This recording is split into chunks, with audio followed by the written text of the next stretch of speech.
Hello, everyone. Thank you so much for joining the Video Marketing Study Group office hours. Today is November 17th. We do this on a monthly basis, so definitely register for the next one. But let's go ahead and jump into the presentation. Let us know. Corey just mentioned this in the chat, but tell us who you are in the chat, where you're coming from, any expectations on what you want to learn today, just anything really. There's relatively, it's a small group typically. So we want to make sure that we make these more personalized. So if you have any specific questions for Corey and I, go ahead and let us know in the chat and we'll go ahead and answer that if it's relative to what we're talking about at the moment, or if not, we'll just kind of hold off and wait to our Q&A at the end. Quick introductions. If you guys don't know us by now, if this is your first rodeo, I'm Aaron Oberdick. I'm the video marketing manager at Nextiny Marketing, and I'll go ahead and let Corey tell himself. Yeah, I am Corey Christian. I am a multimedia marketer here at Nextiny Marketing. Awesome. And we'll get to the next slide here. So the HubSpot Video Marketing Study Group, this is office hours of the study group, right? So hopefully you know what this is, but if you guys don't, this is the first thing I want to talk about because this is a community where you can really go and talk about anything video related. People from all over the globe are joined in this, and we're always discussing things, a whole lot of different video topics, right? So we're talking about gear, we're talking about recommendations, we're talking about types of videos there, we're talking about how we can track video, how to analyze video, all the different, onsets there. So definitely make sure you join the video marketing study group if you have not, because you can ask any question 24/7 there. And, if we're looking at it, we'll definitely answer you. There's also community members that'll probably answer, and there's also official HubSpot people that are always poking around there. So definitely join the HubSpot Video Marketing Study Group. We are over 1,000 people as well. So that's really cool. Moving on to the next slide here, just want to talk a little bit about boot camp. So boot camp is a 6-week course that we conduct 4 times throughout the year, one each quarter. And so these are a little bit more focused rather than these office hours, right? These office hours are more question based. We're covering surface level topics of marketing, but the boot camp is really for if you really want to start learning how to create video, right? How to implement video into your marketing services. This is going to be for you because we go through on a week by week basis and they're hour-long sessions, right? So you will basically be a student within the boot camp and you'll learn on a weekly basis. I think it's every Wednesday at 11 a.m. Eastern time in the US. We'll go through and we'll do a full hour-long presentation. I think we do the first week, we really just talk about why video, right? The overarching picture of why we really want to implement video into marketing, sales, and service efforts. And then we go down the list, right? We go down, how do you come up with a video concept? Okay, now you have your concept. Let's do pre production on it. Now we have all the pre production. We're ready to shoot. All right, let's focus on production. We're done recording. Now let's focus on how can we get this video edited up with post production. And then, of course, uploading it, optimizing it, and then analyzing all of the statistics throughout those videos. So if this sounds interesting to you, definitely check out the bootcamp page. We are going to be conducting the Q1 bootcamp, I believe. Corey, correct me if I'm wrong here. I think it's early February. We're going to be starting that. I believe it starts the last week of January, but yeah, Okay. it goes through February and I think just into the tail end of the beginning of March. Awesome. So yeah, again, if that sounds interesting to you and you really just want to learn how to start integrating video into your marketing efforts, definitely check out the video bootcamp. I see here it looks like Manuela said that they actually tried to apply, not gotten any info yet on accepted or not. That is okay. HubSpot handles all of that stuff. They will let you know if you can get into the next one. If not, they'll go ahead and just keep you in the roster and put you onto the next list once they get them scheduled. So do not worry, you will hear back one way or another. Yep, and we do have there is this capacity, right? I think there's up to about 50 people. So if there's already 50 people registered and approved, they will get a response to you and just let you know, hey, the next session is going to be available next quarter, so you can slide in there. So like Corey was just saying, you will see a response soon. All right. Now, hopping into the office hours agenda, just things we're going to talk about, right? We always cover what's new in video, what's going on this month. Corey's going to talk a little bit about the new features of DaVinci Resolve. There's a lot of cool stuff he's going to discuss there. Then we'll hop into a few questions that we always like to highlight from the study group and just kind of elaborate on with all these people.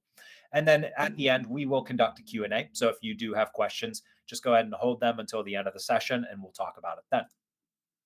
All right. So the first thing we'll talk about some video news. We always like to talk about just new products that came out. So the first thing I'll discuss is going to be the DJI Mavic 3 Classic. Now, you're looking at this and going, okay, this isn't a camera, this is a drone, but it's got a camera on it, and that's why we're talking about it. The camera is excellent. A Speaking very of the nice camera, camera, yeah. yeah, 20 megapixel, 5.1K. So you probably know what 4K is, or 1080p, right? 5K is just a little bit bigger. It gives you that flexibility to kind of move the frame around in your final video a little bit. It's also a 4/3 CMOS Hasselblad camera, right? It's Hasselblad has the reputation, it has the name. 4/3 size sensor is pretty solid, especially on a drone. It's going to let a lot of light into the sensor. You're going to be able to work some magic and low light capabilities. So, excellent drone in terms of imaging quality. Now, the lens is a 24 millimeter f2.8 to 11, so it is pretty flexible there. You can get nice and wide and have a little bit of shallow depth of field as well. And this is really impressive. Up to 46 minutes of flight time now. That's Corey laughed a little double. bit because with the ones we used to fly years ago, I think was like 15 I minutes, right? So just to see this continuously slightly improving, right? Because batteries are kind of that vicious circle, right? You make the battery bigger, it weighs a little more. So now you need a little bit more power consumption. More power consumption. Well, you need more power. So let's make the battery bigger. So you can kind of see how it's really tough to optimize batteries, but they have definitely done that. Um, Up to 9.3 mile transmission range. I do need to say, with a caveat, legally to fly drones, it needs to be line of sight. So, just make sure that it is within line of sight, but it does have a capability to go up to 9.3 miles away from you. Um, and another amazing feature, right, is 360 obstacle avoidance system. You try to fly this thing straight into the side of a wall, it will stop. It'll detect that wall up to about 50 feet, I want to say. And then as it kind of gradually pushes into it, you'll notice that your drone will start to slow down and it'll say, look, you spent like $1,500 on me. I'm not going to let you crash me. Right. So that's kind of what we're looking at with drones They're now. learning. They have really good avoidance systems. So um, I just want to say a lot of people have been kind of not scared of drones, right? But it's a little bit overwhelming to a degree because it's brand new technology. But we're at the point where drones have really been kind of relevant for 6, 7, 8 years now in the consumer market, and they're becoming so easy to operate. So, if this is something you're really trying to kind of dive into, definitely look into the Mavic 3 Classic. DJI just has some really great products to help you learn and get your feet off the ground when it comes to drone usage. All right. So the next thing that I really want to talk about is going to be an editing software. It's also a recording software. It's kind of whole all in one, right? It's called Hippo Video. And this is awesome because they have a deal right now where they are selling their software for life for $60. So this is insane. If you have been looking for a piece of software to kind of jump into video, I can promise you that this is kind of going to do everything that you're looking for right off the bat. It's very similar to Wistia's plugin. It's similar to Loom Recorder. It's similar to Vidyard's Recorder. Basically, what you can do is you can record, you can edit, share, and track all of your videos that you record within Hippo Video. You can immediately do background swaps. So, I could basically click one button, remove this entire background, and put myself in a nice forest or be, in front of a waterfall. Or, you have a lot of different options in terms of backgrounds that they have kind of pre recorded. Um, they also have some really cool pre-designed templates. So you can see from the screenshot here, the purple screenshot there, it says pre-designed video templates. You can create holiday email videos. You can create, thank you videos, right? So these are really good to just kind of hop in and learn how to start creating video. Gives you very basic editing capabilities. You can trim the edges, you can cut little chunks out of the video. But overall, this is going to be an excellent piece of software. And again, for $60 for your entire life. I mean, that's a really great deal. We might end up even scooping this for ourselves, even though we kind of advanced and beyond this, just because it's such a great deal. And you never know when you could use a tool or an application like this. So just mentioning that as well. All right. Corey, I'll go ahead and toss this over to you. You want to talk a little bit about DaVinci and the updates that we saw coming? Yeah, this is a big one. So the most recent version, DaVinci Resolve 18.1 was just released. I believe it was last Friday it came out. Um, but boy, it is a huge one. I put kind of this is like the opening splash screen when you open it up, just to kind of show you guys some of the features and things that are here. To me, and possibly many people out there. Uh, my favorite thing that was updated is the second line here, this DaVinci Resolve AI voice isolation and the automatic dialogue leveler. These are, as they sound, AI driven tools that are designed to make it literally as simple as a one-click voice isolation. I have some examples I'm going to throw in the chat right here as well. There's a video that Blackmagic put together, just kind of showing it off. Um, it is seriously impressive, and the best thing about AI technology is that the more that people use it, and the more tweaking and the more kind of learning this platform does, right? The better all of this is going to become over time. So this is the very infancy, the very kind of like start of these new tools, and already they are making things so much simpler. The voice isolation does exactly what it sounds like, removes loud, undesirable sounds. So anything from traffic, wind noise, somebody opening and closing doors in the background, anything like that. What it does is it looks for the frequencies of the human voice and it just isolates out just that vocal tone. Um, the other feature there that I mentioned, the automatic dialogue leveler. This one's really cool for example, if you have someone that moves around a lot when they talk, and maybe they look away from where you've planted a lav mic on them, or they just get really excited and they start talking much louder. The automatic dialogue leveler basically maintains a consistent dialogue level throughout the mix. And you can do this on a track based or on a clip based level. So you can have multiple audio sources, they will all line up, multiple actors, multiple takes, things like that. And it'll automatically level all that stuff. This is things that used to take like hand done keyframing and stuff. And it would be such a pain to go through and kind of do this final mix, to the point where a lot of people tend not to kind of finish this final level of audio sweetening because it's very time intensive. So Resolve 18.1, they have made it as easy as a click of a button. You can go in and you can mix back in natural sound, you can adjust it and tweak it and things like that.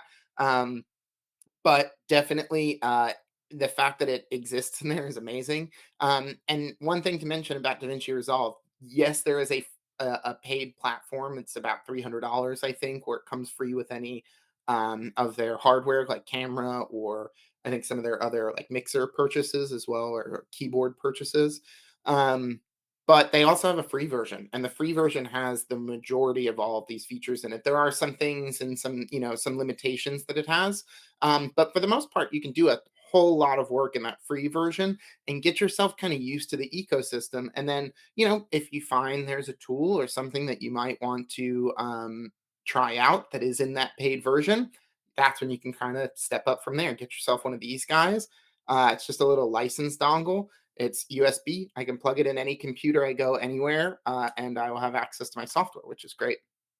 Um, Tons of other things that came into it, including like different custom render options for YouTube, where you can select encoding profile and kind of up the quality that you're sending YouTube a little bit. This one might sound kind of silly that they didn't already have it, but vertical resolution support. So there's a couple square and vertical aspect ratios for things like that. For those of you that may need to use them.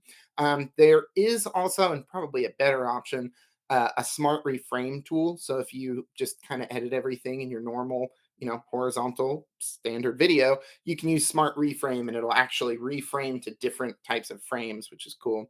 So you don't actually have to kind of edit everything in a vertical format. And then kind of the final thing on here that's just super noteworthy, the performance boost.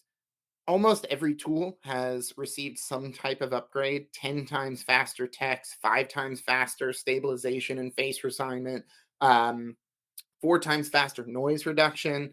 Aaron, if you want to click to the next slide, I went ahead and put all of the updates that were posted in this one, and it is a ton. As you can see, the font is the smallest that Google Slides will let you do it. I did not intend anyone to be able to read this.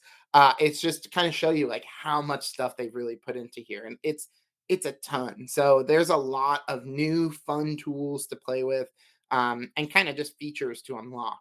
And on top of that, something else that's come out recently on the next slide is this is a screenshot of the DaVinci Resolve iPad app.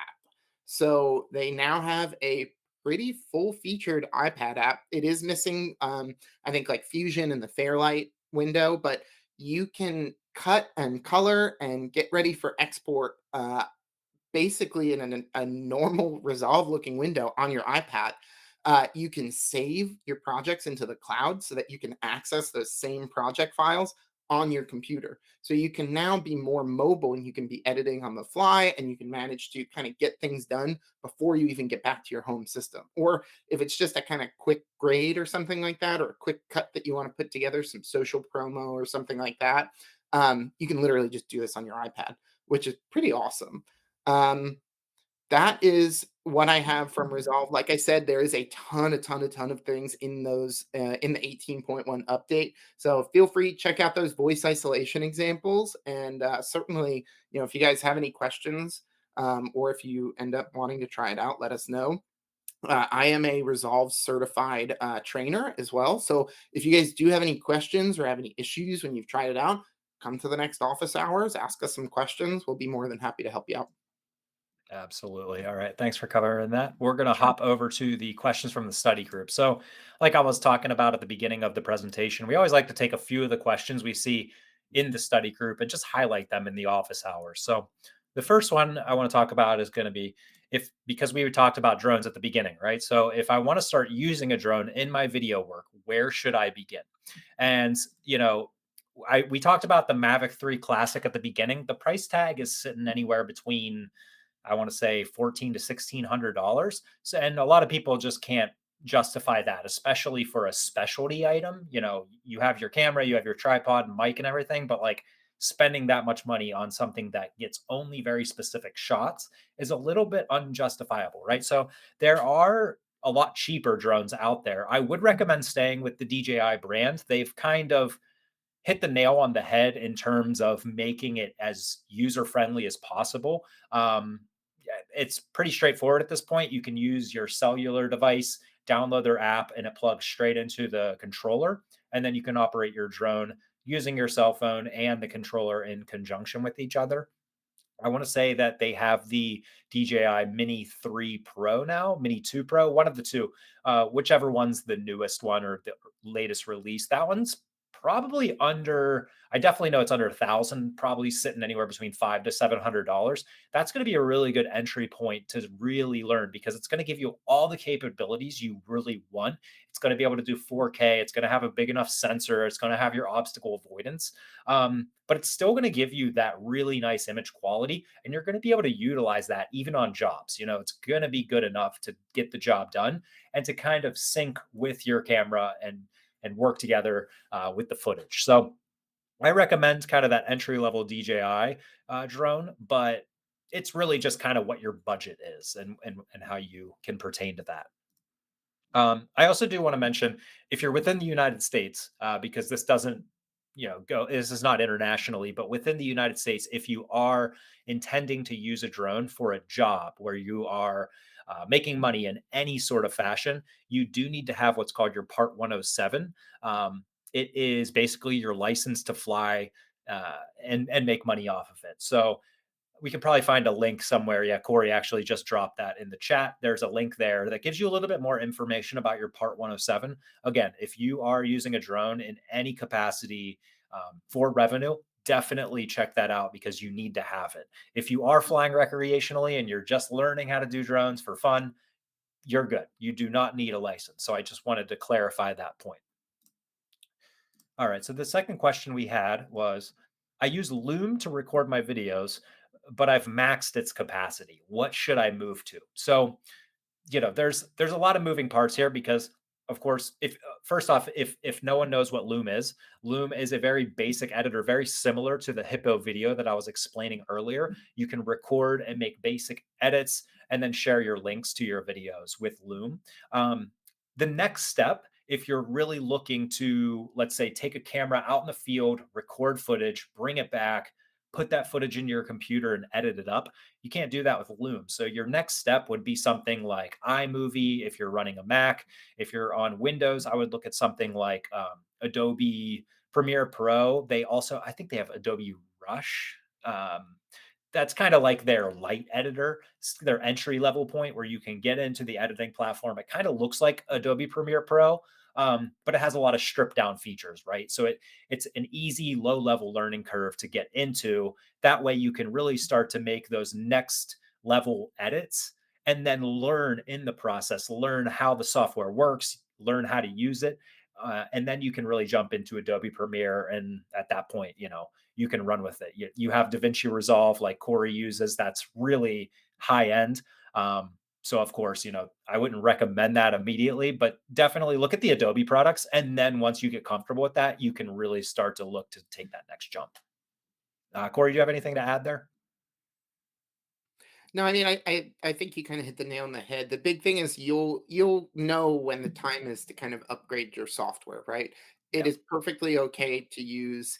I mean, we even still use apps like Descript and things like that all the time. Like, Hmm. not everything needs to go through the full level of Resolve editing and a full like DI or something like that's not necessary for a lot of content that we're making. It's more important to put out the content, right, than be bogged down by the editing of it. So yes, it needs to look good, but we're not trying to win, feature film like awards and things like that. We're trying to make human connections. So the Hmm. content is a lot more important. And so you'll like I said, you'll know the time to kind of step up to your Hmm. next editor or to the next software platform. Just when you start to realize, like, oh, I wish this could do this, and it's not there. That's why you move to the bigger software. Absolutely.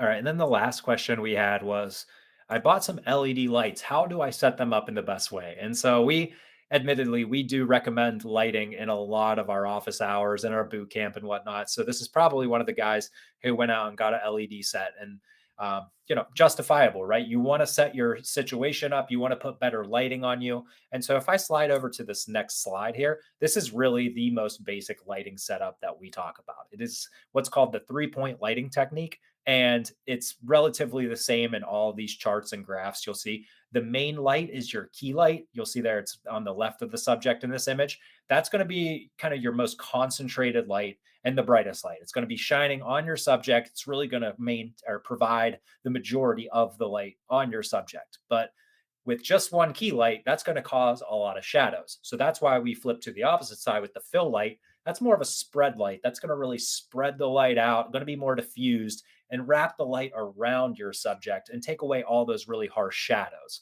The third light is a backlight. That's going to bring your subject out from the background. So the intention there is to kind of try to get the light just at a frame, but behind the subject, right? It's really difficult. You can't place it directly behind. So you do need to be a little bit offset. But again, what that's doing is that's really highlighting your subject on the backside, and it kind of creates almost like a halo effect around them. And what you'll notice is it does a really great job of, again, pulling your subject out from the background. It doesn't blend them in any way. That's really important, especially if the background has a similar color as the subject's shirt. There's a lot of that going on. So lighting will really be effective in this manner and really help you kind of just illuminate your entire frame the best way possible.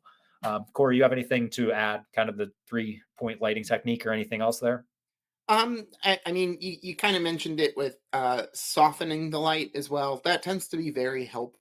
There are a number of different kind of modifiers that you can purchase for lights. You can also just, use something as simple as pop-up reflectors or a shower Hmm. curtain or just, diffusion paper or something like that. There's a number of different things that you can do basically to just kind of take some of the harsh edge off the light, and that'll Yeah. make it look a lot nicer Hmm. overall. And also consider bi-color lights when you're purchasing lights as well. So that means lights that are both warm and cool, because that is another thing that you want to really be careful of is, for example, I have window light coming in here.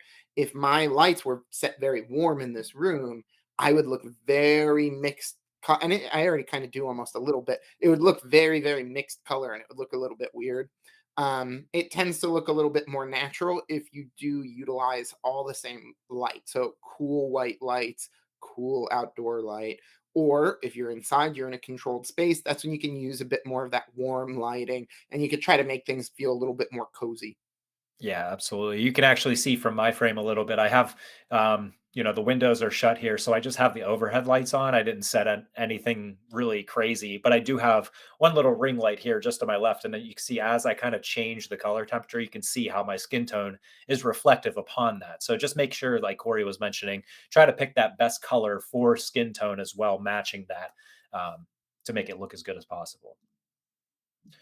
All right. So, these sessions are only 30 minutes. So we try to get through them relatively quickly. So that's going to be the conclusion of all the content. We do want to talk about more questions. Like we said, the study group is there, it exists. It's 24/7. So if you ask your question in the middle of the night, we'll wake up the next morning and be able to see it and answer you as well. So definitely join the study group if you're not part of that. And then the very last thing I do want to mention, if you have any video work that you really need to get done, right? And you're looking to outsource that video, we also do video editing, video production, the whole 9 yards. And so what we have is Nextiny Studios. We can coach you through a project. We can help you on the whole 9 yards, whether it's pre-production, production, post-production, even analysis and promotion, things like that. So any sort of video needs, definitely check that link out. And then last, we just have any questions. So we'll go ahead and do our Q&A here. I don't see any questions in the chat, but if you have them, go ahead and put them now. Let's see. Ken says part 107 is not easy. Absolutely. Part 107 is not easy. I guess I should have mentioned that when I was discussing it. That's your drone license to make revenue. Um, it has a lot of questions pertaining to aeronautical charts, uh, pilot just information to be a pilot. A lot of things that really don't actually revolve around drones, to be honest. So if you are looking to get your Part 107, definitely look up a lot of YouTube videos, look up guides, and really try to digest as much of that knowledge as possible because it's not surface level knowledge. It's stuff you do have to study, do have to learn, and kind of keep in yourself while you go take that test. So let's see. So we have a question here: How to overcome video link clicking concern? Um, do you mind kind of Corey, do you know what they're saying? Do you mind expanding on that a little bit? Or It here we looks, go. yeah, I was gonna say it looks like there's a follow-up Yeah. here. It looks like people aren't clicking on the links that you're sending out in your emails. Um, Yeah, there are a couple ways. One of the things that we do, for example, is we'll put an actual thumbnail of the video there, and then we'll Hmm. use the image as the link. So it's not just a text link. Yeah. And it could say like, put a big play button on it. People will click the play button thinking that the video will play, and it'll Hmm. open it in another tab. So it's kind of a little bit of a just way to play on that, I guess, instead of just sending like a text that says link, click this or something. Like Hmm. in the days of scammers and phishing, like, you don't always necessarily want to click a link that comes in your email if you don't know who it's coming from. So Hmm. that is my advice, would be to do something like put a thumbnail with a big play button and you can say play here or something like that. And if someone clicks it, that will open them to the site. Yeah, the play button is the most compelling action on the web, right? People see it, they want to click it. So we every video we send in emails, we copy the thumbnail over and place it in the actual email, like Corey said, because people do not want to click links. They definitely want to click videos. So make sure that thumbnail can redirect them in a link to your video so that they can watch it. And then also, what Gabriel does, our boss, our CEO, is he'll actually put in the subject of the email at the very beginning in all caps video with little asterisks, and if that doesn't go through, he'll follow up and say, did you get my email, kind of thing, just always kind of poking the person, making sure that they don't see it as a phishing situation. They see it more of, hey, this is a real organic email, this is a real person creating a real video specifically for you. So we really want to make sure that you're getting your eyeballs on it. So that's kind of the advice we have. Thumbnail and video within the subject. Hopefully that'll kind of increase the click rate for you. Let's see. I have a few questions about YouTube, but not sure if this is the forum for that. Absolutely, yeah, yeah. I mean, you're more than welcome to ask any YouTube questions you may have here. Um, and of course, the study group as well is a lot of people ask YouTube questions on there, so we're kind of talking about that quite frequently. So, if you don't have anything like very specific, you can always revert back there. But if you do, feel free to ask away.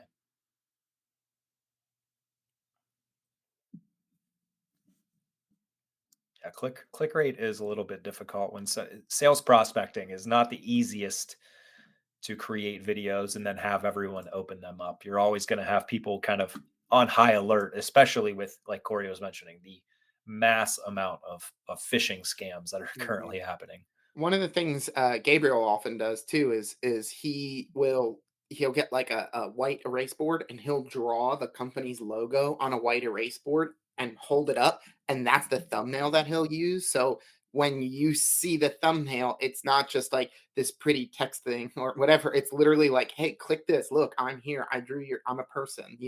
So it makes it very personalized like that too. If it is for the more kind of one-to-one connections like that. Yeah. Uh, Any courses you would recommend to start using Resolve? Resolve runs their own certified training programs. You can become a certified user of Resolve. They also have just a ton of knowledge and information on their actual website, um, including the as silly as this sounds, the Resolve manual is. I mean, it's like 2,000 pages or something at this point. Like it literally steps you through, this is the cut page, this is what it looks like, this is what these tools are, these are settings. Like it's very in depth, more in depth than I would say any software manual I've ever seen. So that one's a really good resource. Just download the user manual and kind of page leaf through it a little bit. Anytime I have a question, I look there first in the manual. I control F and check there, and it's usually there. yeah, absolutely. And then let's see, we got if you're trying to grow an organic channel, but you're also doing true view ads, do you suggest keeping them in the same channel or creating a separate channel for ads? Um, I've never used TrueView ads, but we always recommend keeping everything inclusive with each other, right? When we put videos up on our website, for example, we put them all on Wistia so that it's all embedded and you stay within our website, right? But we also put everything on YouTube and we keep it all in one channel, even all our different we have a lot of different video series and they're not really relevant with each other necessarily, but we all put them together to keep everything within your channel. The best thing is to always keep people on your branded channel, right? So if you have two separated, that's an opportunity where if you want people visiting, let's say your bigger one, and they are redirected to your smaller one, they might stay on that one. And so you're not getting as many viewpoints, you're not getting as many calculated minutes watched, whatnot. So, in terms of that, we definitely recommend keeping everything together. In the sense of ads, especially TrueView ads, again, I've never actually used them, so you might want to try to ask that question as well on the study group because there are people there as well. Everyone's kind of a marketer within there, and so you might come across someone who has experience with TrueView ads in YouTube. So, just a suggestion. Jesus, I've never used it, but I'm always hearing recommendations. Thank you for your answer. Yeah, absolutely. Resolve is like the best platform to edit in. I am not as savvy as Corey is. He's definitely a little bit more more certified, I'd say there. But I mean, it's gotten much easier over time, and it's also just become more feature filled. When I first started using it, it was only for color correction. It really mhm, didn't do anything else. Then they added the edit page, and then they bought Fairlight, and they added audio, and so they've kind of just been building the program. And at this point, it basically does. I mean, it has compositing like After Effects. It has um, uh, Fairlight is basically its version of like Pro Tools or Adobe Audition. So it's very full featured. There's very few things you can't do in it. And I mean, it's used on feature films, it's used on television shows, they use it on Star Wars. Like if it's good enough on Star Wars, it's good enough for my email work that I need to do for sure. yeah, absolutely. And then we have a what about Adobe Premiere? Yeah, I mean, Adobe Premiere is actually what I use on a regular basis to edit all of our videos at Nextiny. So in terms of quality, it's high up there. You know, you can For create sure. full feature films within Adobe Premiere. You can create professional marketing videos within it. So it's definitely a great platform. And it also works in conjunction with Photoshop, After Effects. So, you know, if you have the Adobe suite and you're creating, let's say, custom graphics, custom animations, you can just simply bring them over and you won't have any sort of compatibility issues because, again, they're all Adobe products and they work across the board. So, And things update automatic, which is awesome. That's my favorite thing. Like if you need yeah, to tweak an After Effects project, you can go in, adjust it in After Effects, hit save, move over to Premiere, and it's already in your timeline yeah, updated. Like that level of like I just hit the save button and it's there. Like that's awesome. yeah, absolutely. And then let's see, we got another question here. How long does it take you guys to do a video project from start to finish, from scripting, shooting, and editing? So that's kind of a like an open-ended question because it ranges really. I mean, when we're focused on, you know, we do video series, which is somewhat on a weekly basis. And so we have gone through the process of doing a lot of pre production work, right? So we put maybe a month together of pre production work on the entire thing. Then we record, let's say, the first couple, we edit the first couple, and then we kind of get into a weekly basis where we can record, edit, and publish within 1 week. Now that's really fast when it comes to, let's say, our client work, where our client, they all have different videos, right? We might have to do software animation walkthrough video. We might have to go on location and actually record interviews. You know, it varies a lot there. I would say kind of just to round it out. Corey and I will spend maybe a week, maybe 2 weeks maximum, really fleshing out all the details, working on our main outline. That way, we are completely prepared and ready to go when it comes to record. We will go. Typically, the recording is about a full day shoot. And then we'll come home and we try to give ourselves a 3 week turnaround time. 3 weeks kind of gives it that opportunity where we can digest all the information of the footage. In the first week, we can really start to make our edits, clean everything up within the second week, and then finalize everything by that third week to have, again, a final video to send to the client. So that's kind of our outlook in terms of timelines. But we've also done projects that, you know, they're 30-minute videos, right? And so that's going to take a bit longer to edit, especially if it's all brand new content, right? And it's not kind of repurposed content. So it ranges a lot, but I would say in a whole kind of concept, maybe 6 weeks is kind of a nice round number to say we take for videos. So all right. And then it looks like another text came in here. Um, Collaborate projects. Right now, our videographer has to export it, then send a motion graphic designer. It feels like a waste of time having to export it. Um, Yeah, this is a newer thing that they've recently acquired Frame.io, the software, a previous a different company, and they've started to integrate Frame.io into the Adobe suite. So this is where you get things like, and it's happening slowly. It's not like an overnight thing. I know that a lot of the tools are there and stuff, but certainly it is a growing and evolving thing. There is a lot of chat features. You can have shared collaborated projects. What I would say is make sure that you are up to date on the most recent version. I yeah, don't know if it has to be the I don't know what it is right now. it's Um, 2023. It just updated to all of it. So, yeah, I would always make sure you're on the most recent version because that is a newer feature that was added in. mhm, And if you do have issues like this too, this is part of the reason that the that you pay a subscription fee to Adobe is support as well, right? So I would say reach out to Adobe support and be like, why isn't this working? yeah, Um, absolutely. they can also help kind of work you through some of that stuff because it may be just a setting. It may be like you guys aren't you haven't set your collaborators yet, or you haven't built your team through the cloud side of things, so you aren't seeing them as options. But all of this should be in Adobe software at this point. Mhm, So I absolutely. would say certainly make sure you're up to date. And if you'd like, you can also pop into the study group, leave us a question there, and we can try to address it in the next office hours as well. Mhm, absolutely. All right. Well, That is a number of questions we see coming through, but I think we answered all of them. I don't think we've ever gone the 30 minutes allotted, Corey, but we're at 41 minutes. We're gonna go ahead and wrap it up now. I think we've said it 100 times, but again, if you guys have questions, definitely uh, head over to the study group and we'll answer it there. Um, hey Ken, nice to meet you. All right, and we'll talk to you guys later. Yeah, Thanks thanks, for guys. joining.